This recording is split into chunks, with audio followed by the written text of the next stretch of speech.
This is a little video for you to answer this question of motivation. How do you get more motivated? It's a funny question, man, and there are all techniques and tricks and things that can help you do it. But I'm not actually going to go into any of those because I think they sort of miss the point of what motivation is, and which is that the thing about motivation is that it's not something that you can just apply to yourself or your life like a cream or like a like a band-aid, or like motivation isn't something that you can inject into a project. We have this idea that motivation is just like a thing that exists on its own, and it's like you can just put it into a machine and then suddenly the machine is motivated and then it'll do the work that you want it to do, and that's not actually how motivation works. A better way to think about motivation is actually as a byproduct. Motivation is something that it's an emergent phenomenon. It's something that is generated. It is something that is either there and you can point to it, or it's sort of not. It's not something that you can inject, because what it is it's a symptom of motivation is a symptom of alignment, if you want to think about it that way. So to explain what I mean by that,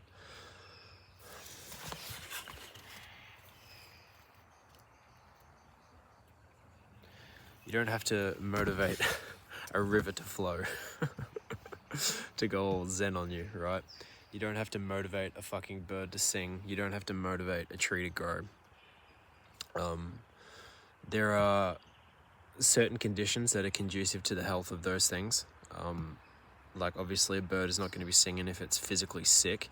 A river's not going to be flowing if it's clogged up with fucking plastic and litter. And a tree's not going to grow if the soil is deficient in nutrients. And so the same is true with you. A question of motivation has got to do with sort of systemic phenomena that surround it. So if you're not motivated, then rather than looking at, well, how can I get motivated? Perhaps the first place to sort of look is, well, am I healthy? Am I in an environment where I feel I can be myself and express myself? Am I doing work that is meaningful and important?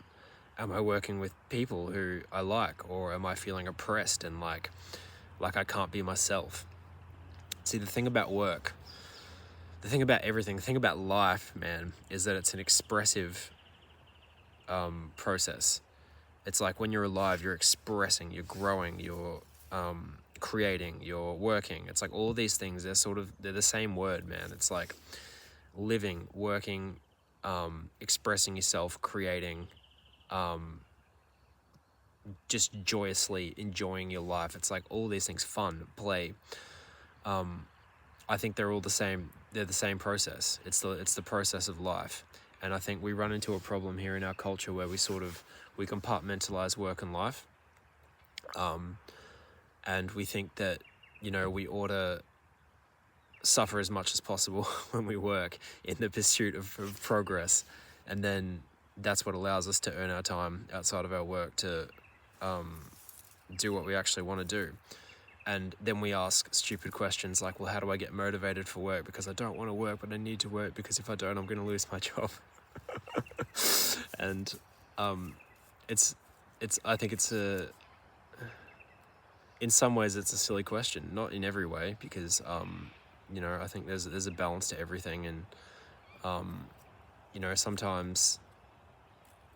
sometimes all you need to get to the end of a project is like a little bit of caffeine, or like maybe you just need to eat a little bit healthier or something, and maybe the world isn't about to end and it's not as grey and gloom and doom as it seems. But I think a much better way to think about motivation, you can use the analogy of a fire. If you want to understand motivation, go and light a fire in your backyard, or like in a fireplace or somewhere, and just look, like, in particular, pay attention to the process of like laying down, tinder. So whether it's paper or cardboard or things to get the flame started. Obviously you need a spark to start the fire. you need a spark, and then you need to light the tinder, which is the paper, the things that are easily flammable but don't burn very long.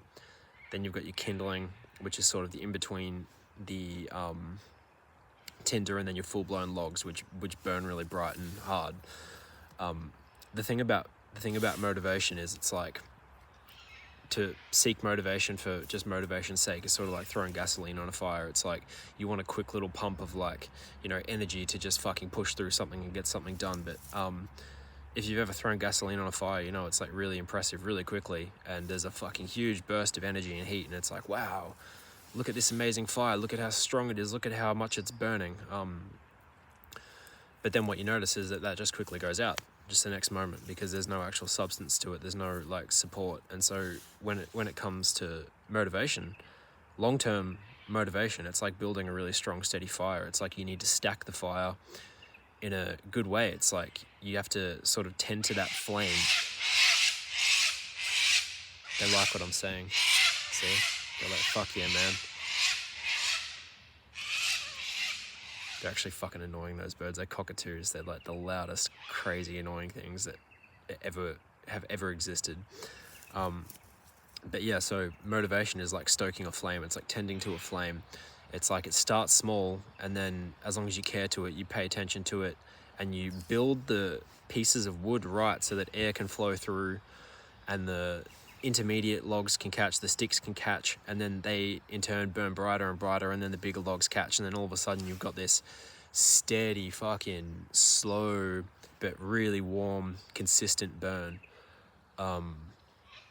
That, you know, it actually takes effort to put it out. It's like it doesn't just go out like that, like a gasoline fire. It's like it's got like inertia to it, it's got momentum to it, and it's burning hot, it's burning bright, it's burning warm and steady and consistent. And that's the result of tending to the fire, and then building the fire up, you know, putting high quality wood on the fire. So I think you get the point where I'm going with the analogy. It's like you want to build something steady and consistent, and built upon, you know, reliable foundations. So like in terms of motivation for your work, it's like the pieces of wood that you throw on that fire. Well, you need a spark. You need a spark. You need something which is, you know, catches your interest about something. It needs to intrinsically catch your attention. If you want to watch a good Disney show, it's called what was it called? It was about he was a musician. He was a black musician, a jazz musician. Soul, I think it was called. And in that they have this whole beautiful thing about incarnating on Earth, and everybody incarnates with a spark is what they call it in that show. It's a gorgeous movie. I'd really recommend that. You've got to notice what your spark is. If you want to be motivated, you've got to have that spark. Because if you don't have the spark, you can't even get the fire going, right? So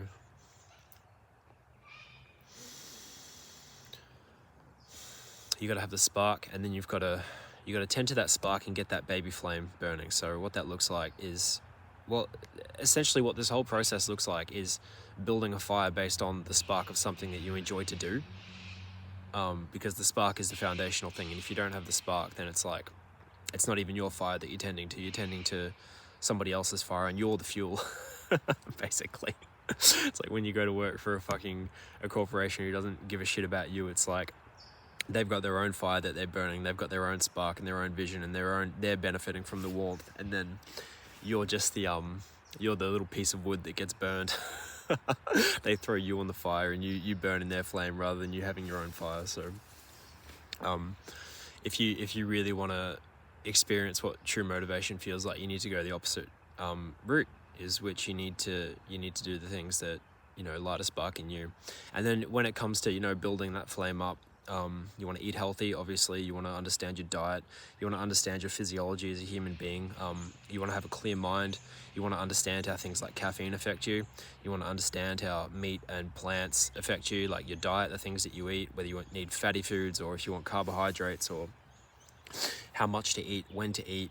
That's very important. And then, you know, just other things like basic health things like, How much do you exercise? Are you under exercising or are you over exercising? Because you can do both. You can exercise way too much to the point where it's bleeding into your work and you can't actually sustain motivation in your work because you're too tired.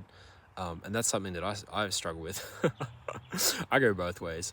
Or are you under exercising where it's like your body is becoming stagnant and, the blood isn't actually pumping through your body to clear out,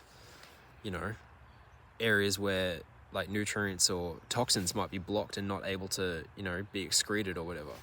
It's like there's a reason for all these things, like exercise and diet and all these things. They're like platitudes when you when you talk about health. It's like, oh, you want to be healthy, eat good food and like exercise, and it's like this list of just like bullshit that people parrot, but like nobody actually really understands why, or they'll like give you an explanation as to why, but they don't really even themselves understand it. Maybe I don't even understand it, but who fucking knows?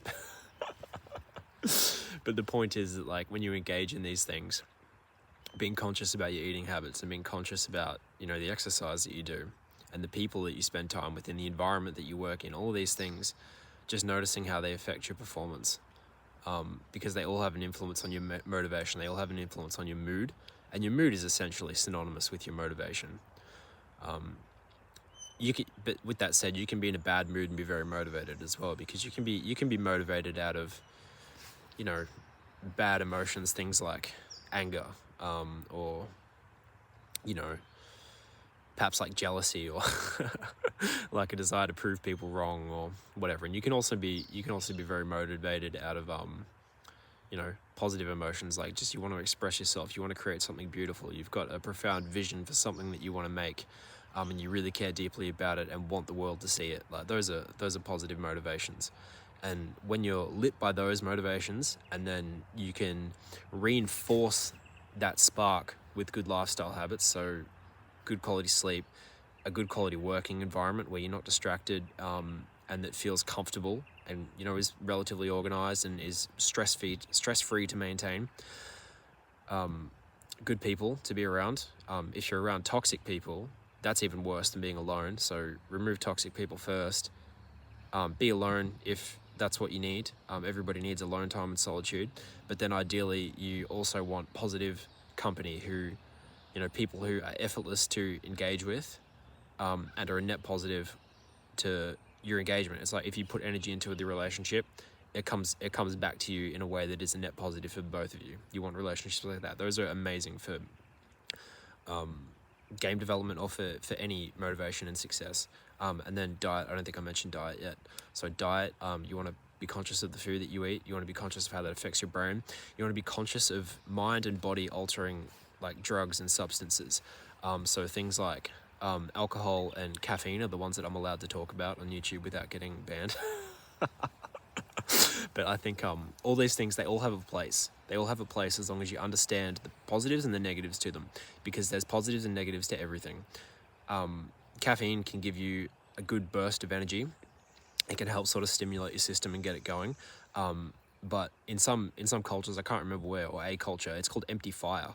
And the reason that it's called empty fire is the same reason that gasoline is empty fire. It's like you throw it on the fire and it gets things going, but it's not sustainable. And if you use that carelessly, you can sort of burn through the resources in your system, and you can actually end up, dependent on caffeine, which is what happens to a lot of people. It's like they can't function without it anymore because, their whole system is like, it's adjusted and evolved to expect that caffeine to facilitate biochemical processes and then to be able to work.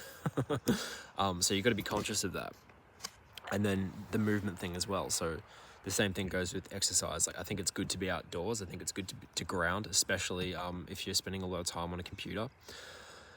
And again, that's another platitude. There's all these things are sort of platitudes that people talk about a lot, but I think there's truth to all of them, obviously. And yeah, I think you just have to experiment with them and see what works for you. So that's my little spiel about motivation. I think the most important thing is to do something that lights a spark in you, man. And then, or woman, man or woman, whatever you are, do something that lights a spark in you, and then, have a pursue something that is like pursuing you back. Like don't invest your energy into something that feels like it's draining you. Invest your energy into something that feels like it's calling out to you. I think that's the most important distinction. I think when it comes to motivation, it's like we don't necessarily motivate ourselves towards something as much as we are motivated by something pulling us towards it. It's like when you think of, you know, the visions that you have, or like the dreams that you have, or you think about your life in the future and what an ideal world would look like, or what a great work of art would look like, or maybe you think about a movie that was really profound to watch, or a game that was profound to watch, and, you know, something about it like speaks to something in your soul, and you want to recreate that in your own way, or you want to use that as inspiration to create something else. I think sort of paying attention to that and understanding what that is, if you do that, if you give attention to that, that'll pull you forward. And if you can maintain that vision in your mind, and if you can stay connected to that reason that you want to work and the reason that you want to make games, then I think the rest of it sort of falls into place. I think then it's like you sort of naturally, you want to start eating better, and you want to start, you know, taking some walks in nature to sort of clear your mind and move your body a little bit, because those things help streamline your working process. It's like when you've got that sort of vision, I think you naturally, all the fat sort of falls away. It's like you trim the fat just by osmosis of just having that vision. It's like to fit through that tunnel, you know, you leave all this other stuff behind that's less important. So I think to get that vision, maybe that's worth talking about. I think watch movies that are inspiring, play games that are inspiring. Don't overplay them, you know, just play them enough, just to, you know, just to remind yourself occasionally that, wow, like, this is really fucking special, and this is actually, you know, it's lit a fire in me, and I want to create that. This is like brought joy and inspiration to my life. I think you can think back to your childhood as well. This is actually a really underrated point, I think, because I think we're all closest to the essence of who we are when we're in our childhood. And if you think back to maybe the early games that you played, or the movies that you might have watched, and the magic that you felt when you were experiencing them, if you can sort of tap back into that and remember what it is that made you interested about game development in the first place, and then today in your adult self sort of realign your career and your roles and your ambitions to fit with that essence of, you know, what you fell in love with at the beginning. If you can do that, then, you know, you don't have issues with motivation. You still go through seasons and cycles, like you have your ons and off, and your depressions and your expression periods, but fundamentally, like, you're driven by something which is so close to your heart that, like, nothing can really get in the way, and that's what drives you to a lifelong career of creativity. It's the only way to be driven to a lifelong career of creativity. Is you've got to be in touch with who you are, what you find personally inspirational and profound and touching, and you can do that through, you know, playing your favorite games, or even just like sitting and taking a bit of time in silence. I think a little bit of time in silence can do good. Exploring new places can also do good. That can help you sort of reconnect to that feeling of wonder. And then, yeah, I think from there, as long as you've got that connection and that feeling, I think a lot of the other surface symptoms sort of take care of themselves. I think the most important thing is the vision. It's the vision, willing to admit the things that you actually care about and the things that you're actually inspired to create, and having the courage to own that. You know, like not spending time working on things that, you know, you think you should be working on because other people find it impressive, or because it's going to make you money or whatever. I think there's a time and place to do things like that, but always as a means to enable you pursuing that core calling in your heart. Because, you know, like, you can't always do it without money. You need money to survive, or you need resources to survive, and money is a means of gathering resources. So you got to be practical about these things. But, you know, nothing's fixed either. It's like everybody's got to chart their own course and makes their own choices. And I think having the courage to make your own choices and to take the responsibility and the risks, I think it's very motivating. It's very empowering, and I think the more you do that, the stronger you get at it, the more motivated you get, the more you build up that fire. So that's my talk about motivation in game development. I hope that was helpful. If it was, leave a comment. Check out the links in the pinned comment in the description, and I'll see you soon. Have a good day.